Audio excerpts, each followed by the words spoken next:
ओम शांति। आइए सुनते हैं आज 1 सितंबर 2025 की साकार मुरली से प्रश्न उत्तर। प्रश्न 1। पुरुषोत्तम संगम युग पर बाप आकर बच्चों को कौन सा वरदान देते हैं? उत्तर। बाप आकर बच्चों को उत्तम से उत्तम पुरुष बनने का वरदान देते हैं। इसी समय आत्मा पतित से पावन बन लक्ष्मी नारायण जैसे पुरुषोत्तम स्वरूप बनती है। यह वरदान केवल संगम युग पर ही संभव है। प्रश्न 2। स्वर्ग की स्थापना कब और कैसे होती है? उत्तर। स्वर्ग की स्थापना पुरुषोत्तम संगम युग पर बाप आकर करते हैं। यह नई दुनिया है जहां दुख और भय का नाम भी नहीं रहता। यहाँ केवल सुख, शांति और पवित्रता का राज्य होता है। प्रश्न 3। मनुष्य स्वर्ग को लाखों वर्ष का क्यों मानते हैं? उत्तर। अज्ञानवश मनुष्य समझते हैं स्वर्ग लाखों वर्ष रहेगा। वास्तव में यह कल्प कल्प के चक्र अनुसार समयबद्ध है। ज्ञान से ही सही सीमा समझ में आती है। प्रश्न 4। बाप को बागवान क्यों कहा गया है? उत्तर। बाप आकर कांटों के जंगल को फूलों का बगीचा बना देते हैं। वे आत्माओं को देवत्व स्वरूप में बदलने वाले सच्चे बागवान हैं। वही नर्क को स्वर्ग में बदलने वाले हैं। प्रश्न 5। मनुष्य की सद्गति किससे होती है? उत्तर। मनुष्य की सद्गति सिर्फ ईश्वर के ज्ञान से होती है, भक्ति से नहीं। केवल ज्ञान से मुक्ति और जीवन मुक्ति मिलती है। ज्ञान ही आत्मा को मार्ग दिखाता है। प्रश्न 6। मुक्ति धाम और जीवन मुक्ति धाम क्या है? उत्तर। मुक्ति धाम आत्माओं का शांति धाम है। जीवन मुक्ति धाम स्वर्ग है जहां आत्माएं पवित्र शरीर से सुखपूर्वक रहती हैं। दोनों ही स्थान ईश्वर द्वारा समझाए जाते हैं।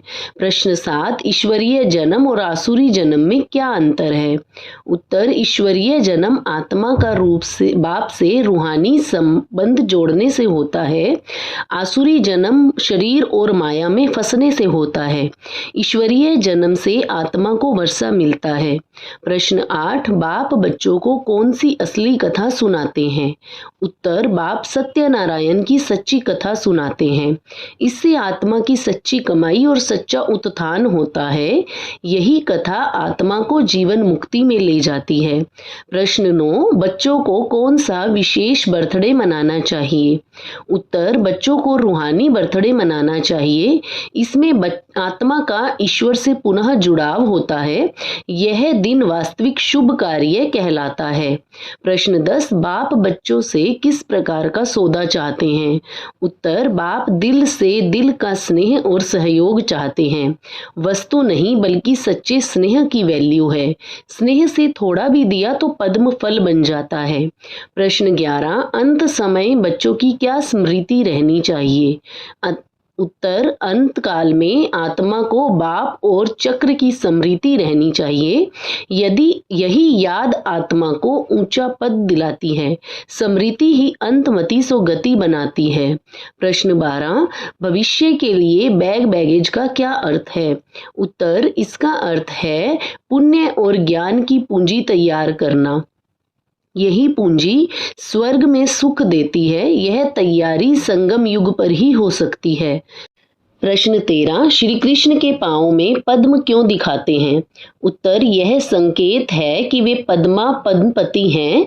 यह संपूर्ण सुख और शुद्धता का प्रतीक है। देवत्व जीवन का चिन्ह पद्म ही है। प्रश्न 14। बाबा बच्चों को नमस्ते क्यों करते हैं? उत्तर। क्योंकि बच्चे भविष्य में देवता बनकर ऊंचा पद प्राप्त करेंगे, इसीलिए बाबा उन्हें सम्मान देते हैं। यह बच्चों को निश्चय और शक्ति देता है। प्रश्न 15। साधारण दुकानों और सच्ची दुकान में क्या फर्क है? उत्तर। साधारण दुकानों में सांसारिक वस्तुएं मिलती हैं। सच्ची दुकान में ईश्वर का ज्ञान मिलता है जो आत्मा को पावन करता है। यही सबसे कीमती सौदा है। प्रश्न 16। सहज योगी कौन कहलाते हैं? उत्तर। जो बच्चे स्नेह और सहयोग से बाबा के साथ जुड़े रहते हैं वे सहज ही निरंतर योगी बन जाते हैं। उनका योग स्वाभाविक और निरंतर चलता है। हर रोज की मुरली से प्रश्न उत्तर सुनने के लिए चैनल को सब्सक्राइब करें और बेल आइकन ज़रूर दबाएं। वीडियो को दूसरे भाई बहनों के साथ शेयर ज़रूर करें। ओम शांति।